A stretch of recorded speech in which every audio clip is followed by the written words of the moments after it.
एक समय की बात है, पृथ्वी से दूर एक परीलोक में सुहाना और रिहाना परी नाम की दो परियां रहा करती थी।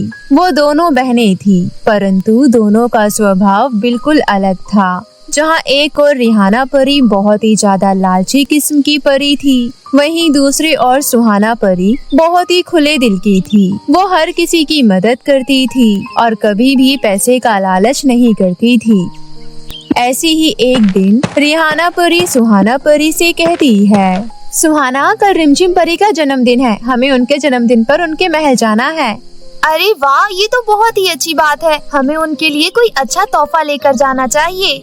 हाँ, तुम्हारी बात सही है, लेकिन उससे पहले हमें पार्टी में पहनने के लिए अच्छे कपड़े चाहिए और मेरे पास तो पार्टी लायक एक भी ड्रेस नहीं है।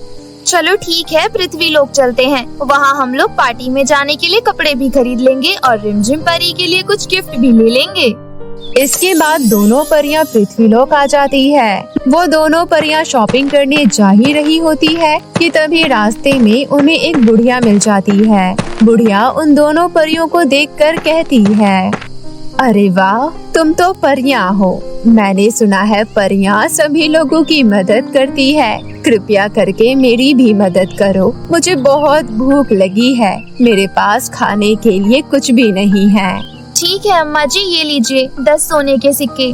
मुझे रोज मेरी छड़ी से 10 सोने के सिक्के मिलते हैं। आज आप ये सिक्के रख लीजिए। रिहाना, एक काम करो, तुम भी इन्हें अपनी छड़ी से मिलने वाले सिक्के दे दो। वैसे भी तुम्हें तो 20 सिक्के मिलते हैं। कृपया करके इनकी मदद करो।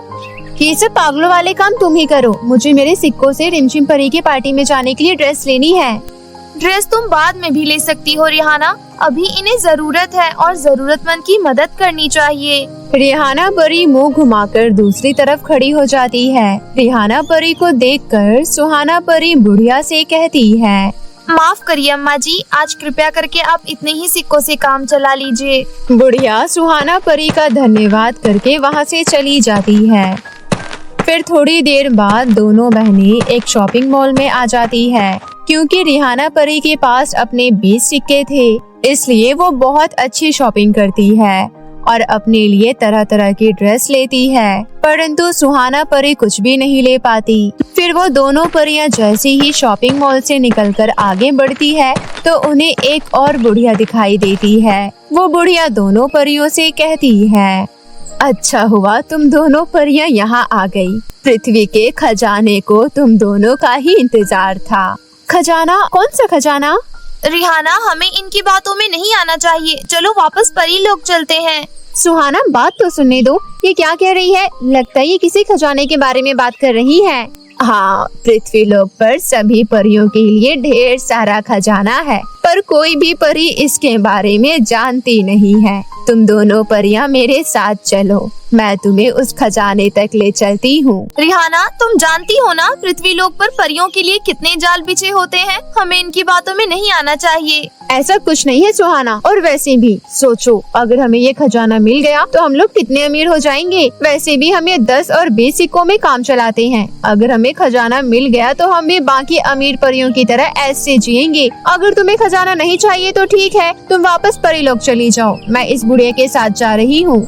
सुहाना परी रिहाना परी को रोकने की बहुत कोशिश करती है, परंतु रिहाना परी उसकी एक बात नहीं मानती और फिर सुहाना परी परीलोक चली जाती है। पूरे दिन सुहाना परी रिहाना परी का इंतजार करती है, परंतु रिहाना परी परीलोक नहीं आती। एक दिन, एक हफ्ता और अब 1 महीना बीत जाता है, लेकिन रिहाना परी अभी तक घर नहीं आती। सुहाना परी परीलोक से लेकर पृथ्वीलोक हर जगह ढूंढ लेती है, परंतु रिहाना परी कहीं नहीं मिलती। फिर एक दिन पृथ्वी पर एक पेड़ की छांव में बैठकर सुहाना परी रोते हुए कहती है, मुझे पता ही था कुछ ऐसा होने वाला है, इसलिए मैं तुम्हें रोक रही थी रिहाना। ये लालच करना बिल्कुल भी अच्छा नहीं है, लेकिन तुमने मेरी बात नहीं मानी। ना जाने अब तुम किस हालत में होगी। आखिर मैं करूं तो क्या करूं? तुम्हें ढूंढूं तो कैसे ढूंढूं? सुहाना परी ये कहती ही है कि तभी जिस पेड़ के नीचे वो बैठी होती है उस पेड़ से आवाज आती है, मैंने तुम्हारी बहन रिहाना परी को देखा है और मैं तुम्हें उस तक पहुंचा भी सकता हूँ। क्या सच में? लेकिन हाँ, उसके लिए तुम्हें मेरी पहेली का उत्तर देना होगा। अगर तुमने मेरी पहेली का सही उत्तर दे दिया तो मैं तुम्हें वो रास्ता बता दूंगा जहाँ से तुम अपनी बहन तक पहुँच पाओगी। ठीक है, मैं तैयार हूँ। धरती में पैर छुपाता, आसमान में शीश उठाता, हिलता पर कभी न चला, तारों से है भोजन खाता। धरती में पैर छुपाता और आसमान में सर उठाता, ऐसा क्या हो सकता है? तुम्हें जल्दी उत्तर देना होगा वरना मैं एक और पहेली तुम्हारे सामने रख दूंगा। सुहाना परी दिमाग लगाने लगती है कि तभी उसकी नजर पेड़ पर जाती है और वो तुरंत कहती है, इसका उत्तर पेड़ है, क्योंकि पेड़ जमीन के अंदर भी होता है और जमीन के बाहर भी। साथ ही साथ वो तारों से यानी कि जड़ों से भोजन करता है। तुम्हारा उत्तर बिल्कुल सही है। तुम यहाँ मेरे पेड़ की जड़ों के साथ में एक सुरंग बनाओ। ये सुरंग जहाँ जाकर खत्म होगी वहीं से तुम्हें तुम्हारी बहन का सुराग मिलेगा। सुहाना परी उस पेड़ के कहे अनुसार उसकी जड़ों के पास सुरंग खोदना शुरू कर देती है। वो खोदती रहती है और खोदती ही जाती है। काफी देर बाद उसे एक रोशनी दिखाई देती है। जब वो उस रोशनी की तरफ बढ़ती है तो उसे सामने 3 चुड़ैल दिखाई देती है। हम जानते हैं कि तुम अपनी बहन को बचाने जा रही हो और तुम्हारी बहन को हमारे कबीले की ही एक चुड़ैल ने अगवा किया है। कृपया करके मेरी मदद करो और मुझे वहाँ तक ले चलो। हम तेरी मदद कर सकते हैं, लेकिन तुझे हमारी पहेलियों का उत्तर देना होगा। हम तीनों चुड़ैलों को पहेलियाँ बहुत पसंद है, इसलिए अगर तुझे यहाँ से आगे जाना है तो तुझे हमारी पहेली का उत्तर देना होगा। ठीक है, मुझे मंजूर है। ठीक है, इस पहेली का उत्तर दो। ऐसा कौन है जो अंधा है, गूंगा है और बहरा भी है और चल भी नहीं सकता, फिर भी वो सच बोलता है? तुम्हें 1 मिनट के अंदर अंदर इसका उत्तर देना होगा, नहीं तो हम तीनों चुड़ैलें मिलकर तुम्हें खा जाएंगी। गूंगा व्यक्ति कैसे सच बोल सकता है? और ऐसा क्या हो सकता है जो अंधा भी है और गूंगा भी है और चल भी नहीं सकता, लेकिन फिर भी सच बोल सकता है? तुम्हारे पास केवल 30 सेकंड बचे हैं। सुहाना परी काफी देर तक सोचती है और फिर उत्तर देती है, ऐसी केवल एक ही चीज है और वो है शीशा। शीशा कभी झूठ नहीं बोलता। तुम्हारा उत्तर बिल्कुल सही है, तुम आगे जा सकती हो। सुहाना परी आगे बढ़ती है तो उसे कई सारे जंगली जानवर अपनी तरफ आते हुए दिखाई देते हैं। वो जंगली जानवर चुड़ैल के वश में लग रहे थे। लग रहा है इन जंगली जानवरों को चुड़ैल ने अपने वश में कर रखा है ताकि ये मुझे नुकसान पहुंचाएं। मुझे कुछ करना होगा क्योंकि मैं बिना वजह इन्हें नुकसान नहीं पहुंचा सकती। सुहाना परी को समझ नहीं आ रहा था कि आखिर वो क्या करे, लेकिन तभी उसके दिमाग में एक तरकीब आती है और वो किसी तरह एक लकड़ी को जलाती है और उस लकड़ी को अपने पास रखते हुए उन सभी जानवरों के बीच में से निकल जाती है। और तभी वो एक ऐसे कमरे में पहुंचती है जहां पर वो देखती है कि उसकी बहन यानी कि रिहाना परी एक शीशे के बक्से में कैद है और उस शीशे के बक्से के आसपास आग लगी हुई है और धीरे धीरे वो आग शीशे के बक्से के पास पहुंच रही है। सुहाना परी दौड़कर वहां जाती है, परंतु तभी वहां पर वो चुड़ैल आ जाती है जिसने रिहाना परी को कैद किया था। अरे वाह, मैं तो सोच रही थी कि तुझे अलग से किसी तरह फंसाकर यहाँ लाना होगा, लेकिन तू तो यहाँ खुद ब खुद आ गई। अच्छा है, अब तुम दोनों की बलि एक साथ देकर मैं परीलोक तक पहुँच जाऊंगी और फिर पूरे परीलोक को अपने कब्जे में कर लूंगी। नहीं, तुम्हारा ये सपना कभी भी सच नहीं होगा। अच्छा, तू रोकेगी मुझे? चल देखते हैं कितना दम है तुझमें। इसके बाद चुड़ैल सुहाना परी पर हमला करती है और सुहाना परी चुड़ैल पर। उन दोनों की घमासान लड़ाई शुरू हो जाती है। तूने अपनी जिंदगी में बहुत पाप किए हैं और लोगों की बहुत बद्दुआएं ली है, परंतु मैंने हमेशा लोगों की मदद की है और उन लोगों की दुआएं मेरे साथ है। साथ ही साथ रानी परी की दी हुई नई शक्तियाँ भी मेरे साथ है। अब तुझे मुझसे कोई नहीं बचा सकता।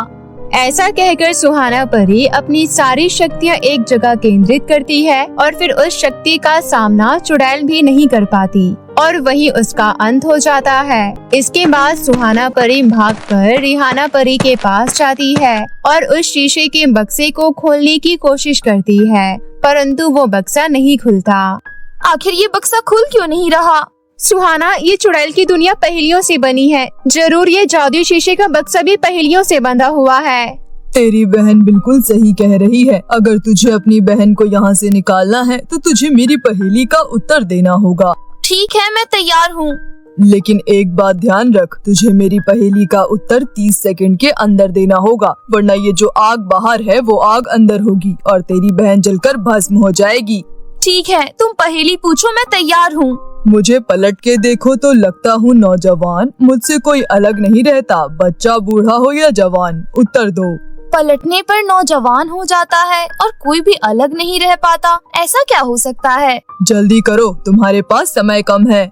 सुहाना परी आंखें बंद करती है और फिर थोड़ी देर बाद आंखें खोलकर कहती है, इसका उत्तर वायु है। वायु शब्द को यदि उल्टा कर दिया जाए तो उसका अर्थ युवा हो जाएगा, यानी कि नौजवान। और वायु से कोई भी अलग नहीं रह पाता, चाहे वो बूढ़ा हो, बच्चा हो या फिर कोई जवान। सुहाना परी के इतना कहते ही वो शीशे का बक्सा टूटकर चकनाचूर हो जाता है और रिहाना परी सही सलामत बाहर आ जाती है। बाहर आते ही रिहाना परी सुहाना परी के गले लग जाती है।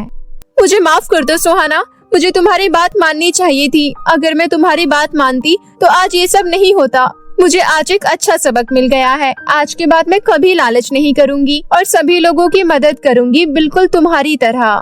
ये तो बहुत अच्छी बात है रिहाना। चलो अब परी लोग चलते हैं। इसके बाद दोनों परियां परीलोक चली जाती है और उस दिन के बाद से रिहाना परी सुहाना परी की तरह लोगों की मदद करने लगती है और दोनों बहनें इसी तरह हंसी खुशी रहने लग जाती है। जादुई सोने के केक की नदी। बहुत समय पहले की बात है।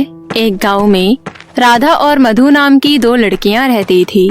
दोनों का घर अगल बगल था। राधा के पिता जहां एक गरीब दूध वाले थे, वहीं मधु के पिता एक सरकारी अधिकारी थे। राधा जब मधु के पास अच्छी अच्छी ड्रेस, अच्छा मेकअप देखती थी तो वो घर जाकर ये सभी चीजें अपनी माँ से मांगती थी। माँ, मुझे एक सुंदर ड्रेस दिलवा दो। मधु के पास बहुत सुंदर ड्रेस है। बेटी, हमारे पास इतने पैसे नहीं हैं कि हम तुम्हारे लिए कोई अच्छी सी ड्रेस खरीद के ला सके। तुम्हारे पिता एक गरीब दूध बेचने वाले हैं। उनके पास मधु के पिताजी की तरह सरकारी नौकरी नहीं है। मधु जब भी अपनी नई स्कूटी चलाती तो राधा अपने घर के बाहर बैठकर उसे देखती रहती थी। मधु, थोड़ी देर के लिए मुझे तुम अपनी स्कूटी चलाने के लिए दो ना। नहीं नहीं, मेरी मम्मी गुस्सा करेगी। वैसे भी तुमने अपनी शक्ल देखी है, बड़ी है स्कूटी चलाने वाली। तू जाकर अपने गाय की सवारी कर। मधु और राधा एक ही महीने जनवरी में पैदा हुए थे। मधु के जन्मदिन पर मधु के घर में बहुत बड़ा जश्न होता था। मोहल्ले के सभी लोग जश्न में शामिल होते थे। राधा जब इस बार मधु के जन्मदिन में गई तो उसने देखा कि मधु के घर एक बहुत बड़ा चॉकलेटी बर्थडे केक रखा हुआ है, जिस पर ढेर सारी चॉकलेट लगी हुई थी। मधु चुपचाप राधा के पास आई और उसके कान में बोली, राधा, तुमने सपने में भी कभी इतना बड़ा केक देखा है क्या? तू तो मेहमान है, इसलिए तुझे केक का छोटा सा टुकड़ा खाने को मिलेगा, लेकिन मैं सारे केक मेहमानों के जाने के बाद पेट भर के खाऊंगी। कुछ दिनों बाद राधा का बर्थडे आया। राधा अपनी माँ से जिद करने लगी कि उसके लिए एक बड़ा चॉकलेट केक लाया जाए।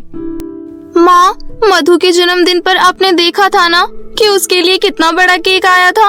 मेरे जन्मदिन पर भी मुझे उतना ही बड़ा केक चाहिए। जाओ लेकर आओ। बेटी, हम उतना बड़ा केक नहीं खरीद सकते। तुम्हारे पापा एक पेस्ट्री ले आएंगे, उसी पर मोमबत्ती लगाकर हम तुम्हारा जन्मदिन मना देंगे। नहीं माँ, मैं पेस्ट्री से जन्मदिन नहीं मनाऊंगी। राधा अपनी माँ से नाराज होकर घर से बाहर चली जाती है और एक पार्क में बेंच पर बैठकर रोने लगती है।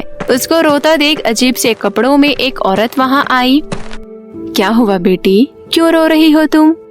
मेरे सामने रहने वाली मधु के जन्मदिन पर बहुत बड़ा केक आया था और मेरी माँ मेरे जन्मदिन पर एक छोटा सा केक भी नहीं खरीद पा रही है। वो कह रही है कि पेस्ट्री में मोमबत्ती लगाकर जन्मदिन बना लो। उस अजनबी औरत ने एक चुटकी बजाई और राधा एक अलग ही दुनिया में पहुंच गई। राधा वहां का नजारा देखकर बहुत ही हैरान थी, क्योंकि उसके सामने एक नदी में बहुत सारे सोने के केक बह रहे थे। वो औरत राधा से कहती है, मेरा नाम कोमल जादूगरनी है और तुम्हारा मेरी जादुई सोने की केक की नदी की दुनिया में स्वागत है। राधा नदी में बह रहे केक को देखकर बहुत खुश हो रही थी। तभी जादूगरनी नदी में से एक केक को उठाकर राधा से बोलती है, ये लो, तुम ये जादुई सोने के केक को अपने घर ले जा सकती हो। इसको अकेले मत खाना, दूसरे लोगों को भी बांटना। ये केक कभी खत्म नहीं होगा और जो भी इसे खाएगा वो तुम्हें एक दुआ देगा जो सच होगी, लेकिन इसको सिर्फ अपने जन्मदिन पर ही काट के बांटना। अगर तुमने इस केक को उस दिन काटा जिस दिन तुम्हारा जन्मदिन नहीं है तो केक खाने वाले दुआ नहीं बद्दुआ दे देंगे। राधा और जादूगरनी द्वारा दिया हुआ केक घर ले आ गई। राधा की माँ राधा के हाथ में सोने की एक केक को देखकर हैरान हो जाती है और राधा से पूछती है, इतना सुंदर सोने का केक तुम कहाँ से लाई हो? पैसे किसने दिए तुम्हें? कहीं चोरी करके तो नहीं लाई हो? नहीं माँ, मैंने चोरी नहीं की। एक जादूगरनी ने मुझे ये जादुई सोने का केक दिया है और उन्होंने कहा है कि इसको खाने वाले के मुंह से एक दुआ निकलेगी जो सच हो जाएगी माँ। उस रात राधा ने अपने जन्मदिन पर जादुई केक काटा। राधा ने जब केक अपनी माँ को खिलाया तो उसकी माँ ने उसे दुआ दी, मेरी बेटी को एक अच्छी स्कूटी मिले। अगले दिन राधा के स्कूल में एक आर्ट कंपटीशन होता है जिसमें राधा फर्स्ट आती है और प्राइज में स्कूटी जीत जाती है। राधा स्कूटी लेकर अपने घर पहुंची। अब मधु जब स्कूटी चलाती तो राधा भी अपनी स्कूटी लेकर बाहर आ जाती। राधा, तुम्हारे पास इतनी अच्छी स्कूटी कहाँ से आई? मेरे पास एक जादुई सोने का केक है। उसे काटकर अगर किसी को भी खिलाओ तो वो इंसान एक दुआ देता है और वो दुआ सच हो जाती है। मेरी माँ ने मुझे स्कूटी मिलने की दुआ दी थी। मधु ने सारी बात अपने माता पिता को बता दी। मधु के पिता एक रिश्वतखोर सरकारी नौकर थे। उन्होंने सोचा अगर वो केक उन्हें मिल जाए फिर वो किसी से भी मनचाहा काम करवा सकते हैं। मधु के पिता ने कुछ गुंडे को पैसे दिए। गुंडों ने राधा के घर में डाका डाल दिया और वो जादुई केक लेकर मधु के पिताजी को दे दिया। अब तो हमारे पास जादुई केक है। मधु की माँ, मैं तुम्हें जादुई केक खिलाऊंगा तो तुम मुझे दुआ देना कि मैं शहर का सबसे बड़ा सरकारी ऑफिसर बन जाऊं। मधु के परिवार को नहीं पता था कि केक को सिर्फ जन्मदिन वाले दिन ही काटना है, वरना केक खाने वाले के मुंह से दुआ की जगह बद्दुआ निकलेगी और वो सच हो जाती है। मधु के पिता ने केक काटकर अपनी पत्नी को खिलाया। तभी मधु की माँ बोली, आपकी सरकारी नौकरी छूट जाए और आप एक दूध वाले बन जाओ। क्या तुम पागल हो गई हो? ये तुमने क्या बोल दिया? तुरंत ही मधु के पिता के पास एक फोन आया जिसमें उनके एक सीनियर ने उन्हें बताया कि रिश्वतखोरी के इल्जाम में मधु के पिता को नौकरी से निकाल दिया गया है और उनको इसका जुर्माना भी चुकाना पड़ेगा। जुर्माना चुकाने के बाद मधु का परिवार बहुत गरीब हो गया था। अगली ही सुबह मधु के मामा उसके घर एक भैंस लेकर पहुँचे। दीदी, मैंने सुना है जीजा जी की नौकरी छूट गई है। ये भैंस पाल लो और दूध बेचने का काम धंधा कर लो। मधु का परिवार रोते हुए अपनी भैंस लेकर राधा के घर पहुंचा। राधा, हमने तुम्हारा जादुई केक को चुराया था ताकि हम बहुत ज्यादा अमीर बन सके, लेकिन इसकी वजह से तो हम गरीब हो गए। मधु, तुम्हें ये बात नहीं पता थी कि इस केक को सिर्फ अपने जन्मदिन वाले दिन ही काटना चाहिए, वरना केक खाने वाला व्यक्ति आपको बद्दुआ देता है और वो बद्दुआ सच हो जाती है। मधु और मधु के परिवार को अपनी चोरी पर बहुत पछतावा हुआ। उन्हें समझ आ गया था कि चुराई हुई चीज से फायदे से ज्यादा नुकसान होता है। परी का जादुई लहंगा और सैंडल। बहुत समय पहले की बात है। आनंदपुर नाम के एक गांव में खुशी नाम की एक लड़की रहती थी। खुशी एक अनाथ लड़की थी। उसका इस दुनिया में कोई नहीं था, परंतु वो अपने नाम के भांति हमेशा खुश रहती थी और वो बहुत ही चंचल और खुश मिजाज लड़की थी। वो जहाँ भी जाती लोगों को खुश कर दिया करती थी। सभी खुशी को बहुत प्यार करते थे। कैसी हो अम्मा? देखो मैं आपके लिए क्या लेकर आई हूँ। ठीक हूँ बेटी, क्या लाई है तू? हमेशा की तरह जंगलों से फल तोड़कर लाई होगी मेरे लिए। तुझे पता है ना, मुझे डॉक्टर ने फल खाने के लिए बोला है। तू सबका कितना अच्छे से ख्याल रखती है। भगवान तुझे बहुत सारी खुशियाँ दे बेटी। अम्मा, बाबा नजर नहीं आ रहे हैं, कहाँ हैं? तेरे बाबा जरा टहलने गए हैं। आजा, तेरे को कुछ खिलाती हूँ। फिर कभी अम्मा, आज मैं जरा जल्दी में हूँ, महल जा रही हूँ। महारानी ने मुझे लहंगा सिलने के लिए दिया था, अब वो सिल गया है। इतना बोलकर खुशी महल चली जाती है। महारानी लहंगा देखकर बोलती है, अरे वाह खुशी, तूने तो बहुत ही अच्छा लहंगा सिला है। पूरे गांव में मुझे बस तेरे ही हाथ का सिला हुआ लहंगा पसंद आता है, वरना तो कोई टाइट फिटिंग कर देता है तो कोई ढीला ही छोड़ देता है। ये तो आप लोगों का ही आशीर्वाद है महारानी जी। अच्छा, अब मुझे इजाजत दीजिए, मैं चलती हूँ। मैंने तुझे कितनी बार कहा है मुझे महारानी मत बोला कर। तू मुझे काकी क्यों नहीं कहती है? मैं तो तुझे अपनी समझती हूँ, क्या तू मुझे अपना नहीं समझती है? काकी, आप सच में बहुत अच्छी हो। मुझ अनाथ लड़की को इतना प्यार करती हो। कभी कभी तो मैं भूल ही जाती हूँ कि मैं अनाथ हूँ। पूरा गांव मुझे इतना प्यार करता है। खबरदार खुशी की बच्ची, जो कभी अपने आप को अनाथ कहा तो। हम सब है तो तेरे साथ। कभी किसी चीज की दिक्कत हो तो हमें बेझिझक बता दिया कर, बिल्कुल भी संकोच मत किया कर। अब इतने दिनों से तू हमारे लिए लहंगे सिल रही है, लेकिन आज तक तूने मुझसे 1 रुपया नहीं लिया। मैं तुझसे कितनी बार जबरदस्ती करती हूँ, लेकिन फिर भी तू मुझसे पता नहीं क्यों पैसे नहीं लेती। महारानी, पैसे लेकर मैं क्या करूँगी? गांव में कहीं भी जाओ कोई भी मुझे खाना खिला देता है, और घर में सोने के लिए बिस्तर तो है ही। मुझे भला क्या जरूरत पैसों की। हाँ हाँ, बातें बनवा लो तुझसे। अच्छा सुन, ये कुछ फल फ्रूट है, इन्हें अपने साथ लेती जा। ठीक है काकी, अब मैं चलती हूँ। उसके बाद खुशी वहाँ से चली जाती है। तभी रास्ते में एक चाय की टपरी से एक औरत खुशी को आवाज लगाती है। अरे ओ खुशी बिटिया, तुम्हारे लिए किसी का फोन आया था, जरा बतिया तो लो। मेरे लिए फोन? आती हूँ काकी। खुशी चाय की टपरी पर जाकर बोलती है। हेलो, कौन हो आप और मुझे कैसे जानते हो? अरे खुशी, तुम मुझे भूल गई? मैं बोल रहा हूँ आदित्य। अरे आदित्य, तुम कैसे हो और गांव कब आ रहे हो? कितने साल हो गए तुम गांव नहीं आए। जब तुम्हारी छुट्टियां पड़ती है तब तो आ जाया करो। अरे खुशी, अब तुम चिंता मत करो, अब मेरी पढ़ाई खत्म हो चुकी है। अब तो मैं हमेशा हमेशा के लिए वहाँ आ रहा हूँ। सच में? मैं बहुत खुश हूँ। क्या तुमने महारानी जी को ये बात बताई? अभी तक तो नहीं बताई, मैं माँ को सरप्राइज देना चाहता हूँ। अच्छा चलो, अब मैं रखता हूँ, आज शाम की मेरी फ्लाइट है, कल मैं गाँव आ जाऊँगा। इतना कहकर आदित्य फोन रख देता है। आदित्य महारानी का बेटा था जो पढ़ाई करने के लिए विदेश गया हुआ था।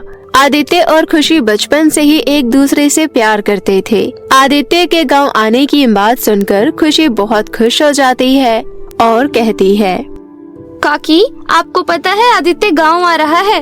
मैं बहुत खुश हूँ। अच्छा काकी, मैं चलती हूँ, मुझे बहुत सारी तैयारियाँ करनी है। ठीक है, जा आराम से जाइयो।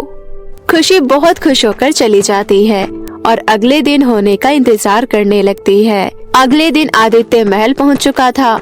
खुशी बहुत खुश होकर महल जाती है और महारानी से मिलती है। महारानी जी, आदित्य कहाँ है?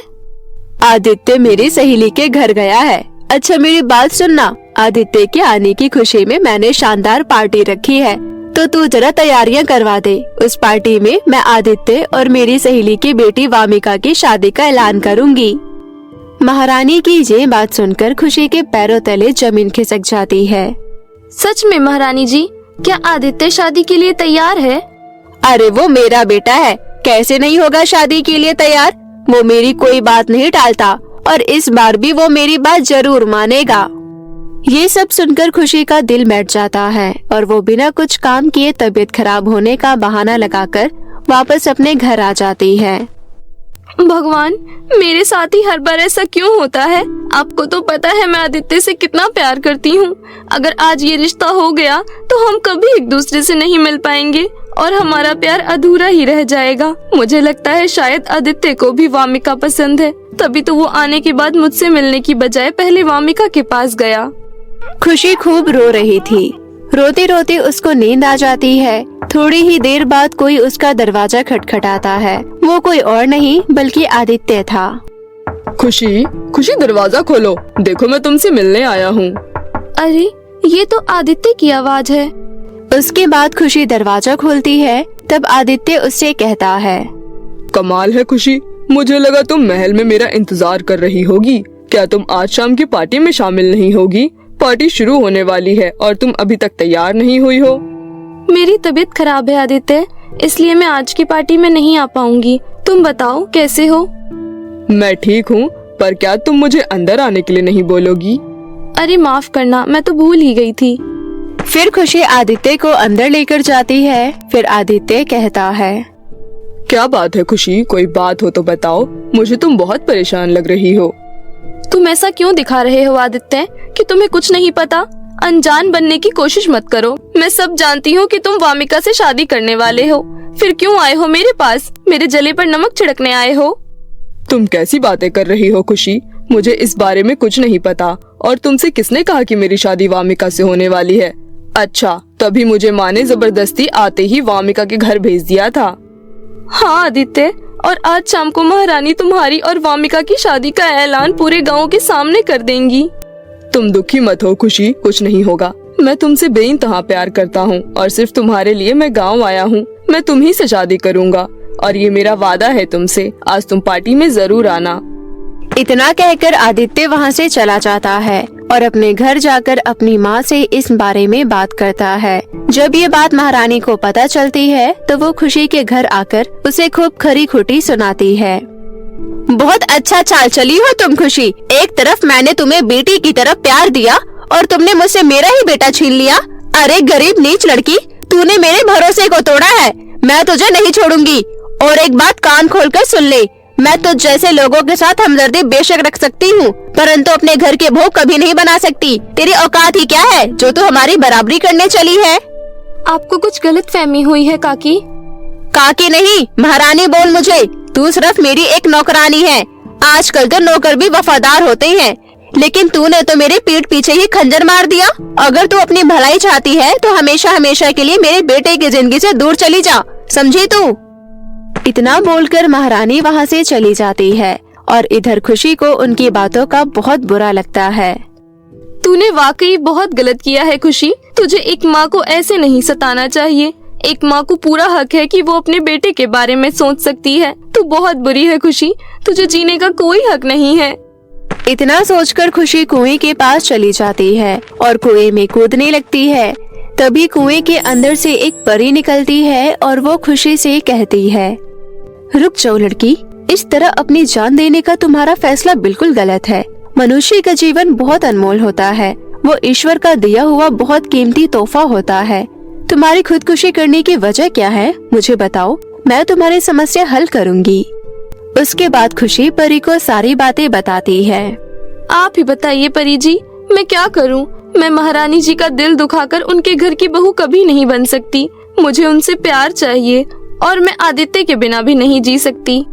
आदित्य की माँ को तुमसे इस बात की तकलीफ है कि तुम गरीब हो। तुम चिंता मत करो, ये लो, ये जादुई लहंगा है और इसके साथ ये जादुई सैंडल है। इस लहंगे को पहनते ही तुम दुनिया की सबसे खूबसूरत लड़की में बदल जाओगी और इस सैंडल के जादू से तुम्हारे प्रति महारानी के मन में जितनी भी घृणा है सब खत्म हो जाएगी और तुम अपना जीवन अच्छे से व्यतीत कर पाओगी।